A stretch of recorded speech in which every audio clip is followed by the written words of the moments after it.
What if one morning you woke up to discover that the friendly delivery driver who waved to your kids on the way to school was part of a nationwide criminal network? That was the shocking reality for hundreds of Florida families in late September 2025, when Operation Genesis, a massive immigration and customs enforcement ICE campaign, exposed the largest organized criminal infiltration ever uncovered in the state. Within just 7 days, 400 illegal immigrants with serious criminal backgrounds were arrested in a coordinated federal sweep that stunned even veteran law enforcement officials. According to an updated report from Reuters and the Miami Herald, this unprecedented crackdown, dubbed Tidal Wave, internally targeted individuals accused of sexual abuse, narcotics distribution, and violent crimes, many of whom had quietly embedded themselves into local communities for years. The revelation shocked residents of Central and Southern Florida who had believed they were living in some of America's safest suburbs. Instead, ICE investigators discovered a sprawling web of organized offenders who had not only crossed U.S. borders illegally, but also built shadow operations across multiple counties. Federal analysts later confirmed that the network had developed an intricate command structure similar to those used by drug cartels and transnational gangs. Using encrypted communication apps, they shared police movement data, exchanged information about patrol routes, and coordinated relocations to avoid detection. Defense News noted parallels between this level of coordination and the operational sophistication of paramilitary groups active in Latin America, suggesting that the Florida network may have borrowed tactics from organized criminal organizations across Mexico and Venezuela.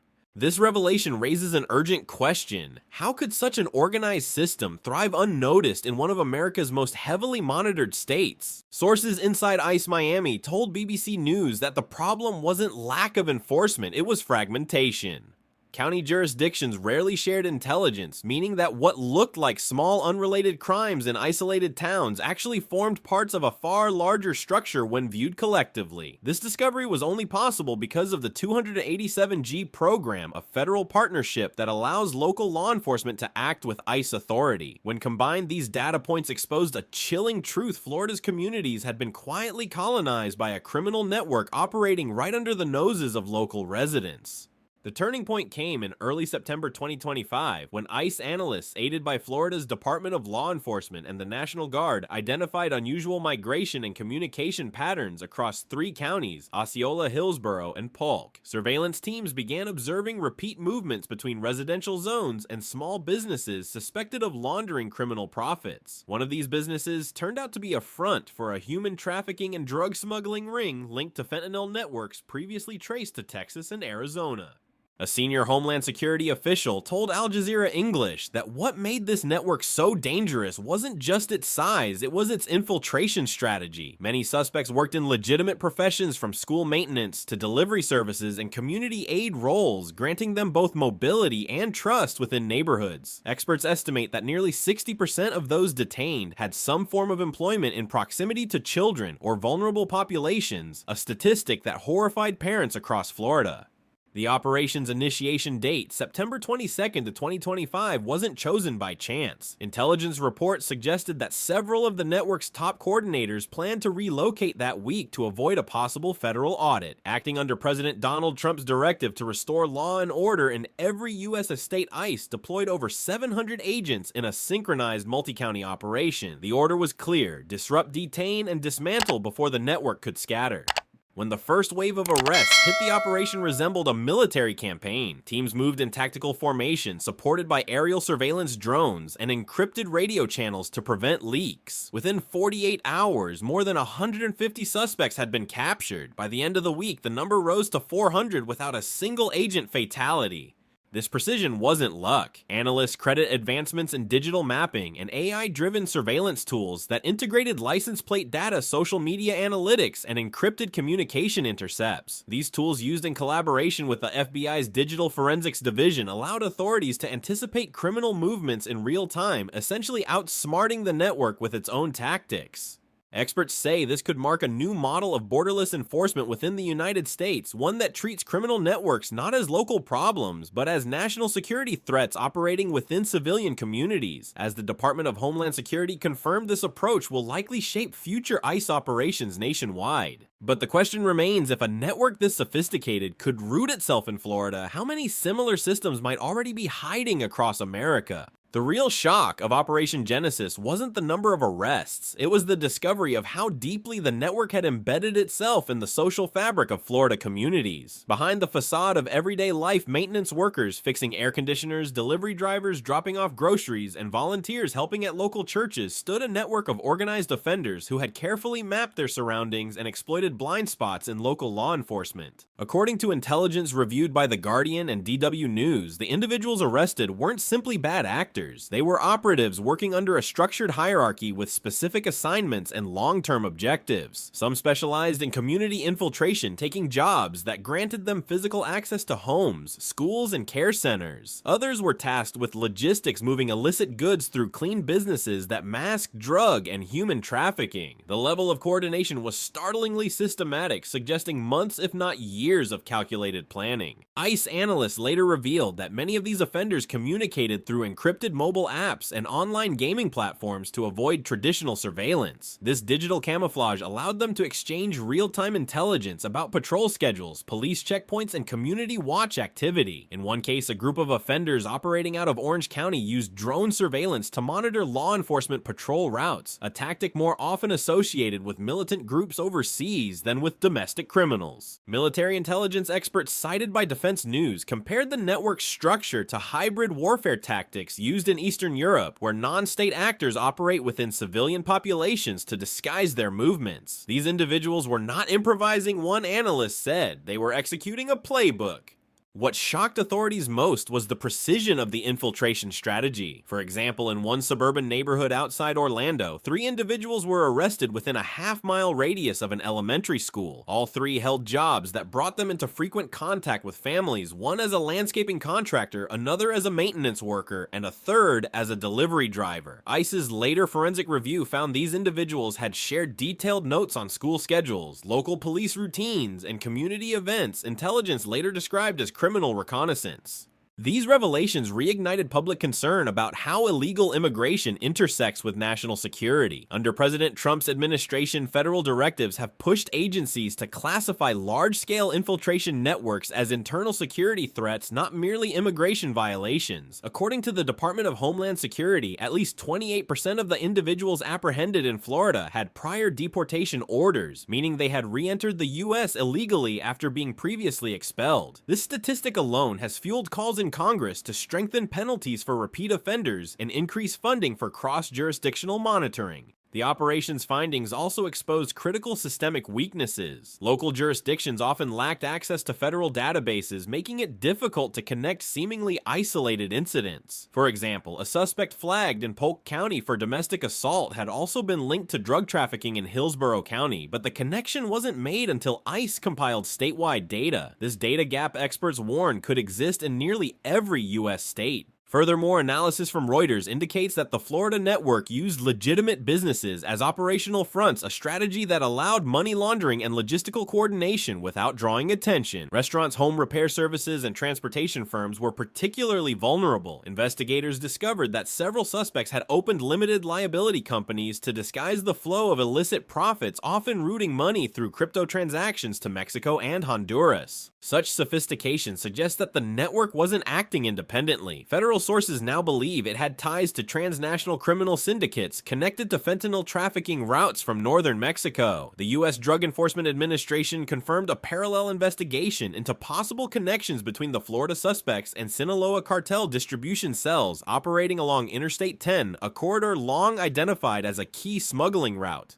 This revelation underscores a larger geopolitical issue, as Washington tightens border security cartels and organized groups are increasingly turning inward, embedding operatives in American communities instead of moving goods across borders. The battlefield has shifted, said one retired Pentagon strategist quoted by The Guardian. We're not just defending the border anymore, we're defending neighborhoods. That shift raises uncomfortable questions about future policy. Should immigration enforcement evolve into a counterintelligence framework? Should local police receive federal-level surveillance capabilities to detect embedded criminal operations earlier? And most importantly, if the Florida operation exposed one hidden network, how many more might be quietly operating across America's suburbs right now? Coordinating an operation like Genesis demanded military-level precision. In just 1 week, ICE agents backed by the Florida National Guard Customs and Border Protection CBP and local sheriff's departments executed one of the most complex synchronized raids in recent U.S. law enforcement history. According to Reuters and Defense News, the tactical challenge wasn't just scale, it was stealth. The mission required the simultaneous apprehension of 400 targets spread across multiple counties without triggering panic leaks or mass flight among suspects. The operations planning phase began months earlier at the ICE Miami field office, where federal analysts compiled intelligence from over 30 separate investigations. The data culled from local police reports, financial transactions, and digital intercepts revealed a sprawling network whose communications mirrored the structure of a paramilitary organization. To dismantle it effectively, authorities needed to strike every key node at once.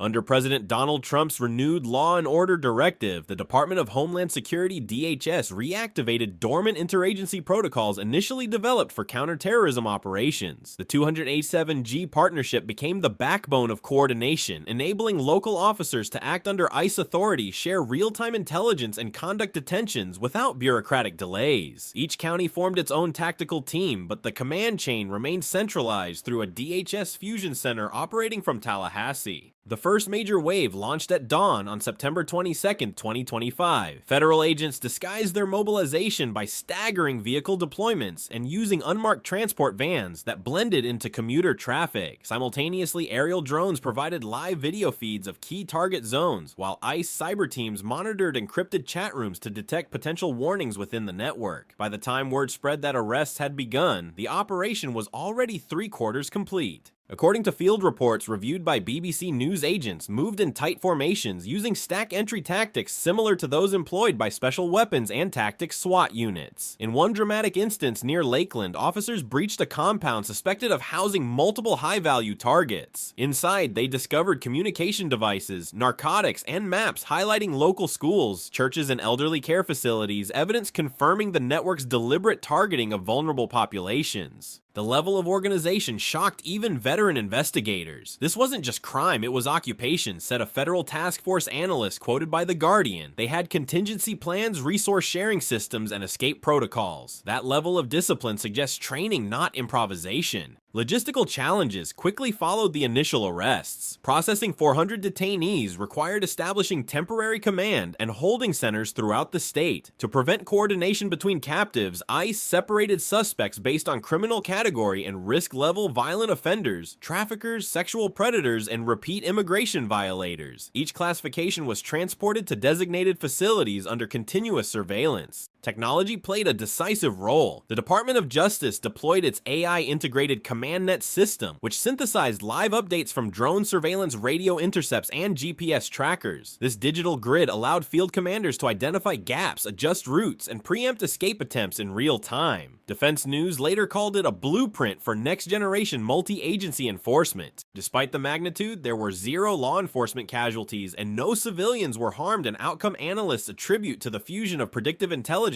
and disciplined restraint. By September 26, ICE announced the mission's completion. All 400 primary targets had been captured. But beyond the operational triumph, Genesis exposed a grim truth: America's enforcement system had underestimated the organizational intelligence of embedded criminal actors. These weren't chaotic street criminals. They were individuals following structured directives, moving funds through encrypted cryptocurrency chains, and exploiting social institutions to mask illegal activities. Following the operation, DHS convened an emergency review in Washington, where national security experts compared Genesis's findings with recent cases in Texas, California, and Arizona. The parallels were undeniable: cross-state coordination, use of legitimate businesses as fronts, and the same pattern of infiltrating schools, charities, and maintenance firms. It became evident that Florida was not an isolated case. It was a warning flare for what could exist nationwide. President Trump addressed the findings in a late September briefing, commending ICE for its flawless precision and vowing to replicate the operation's framework across other high-risk states. He emphasized that internal infiltration now poses as great a threat as illegal border crossings, urging Congress to expand surveillance funding and restore ICE's full operational authority.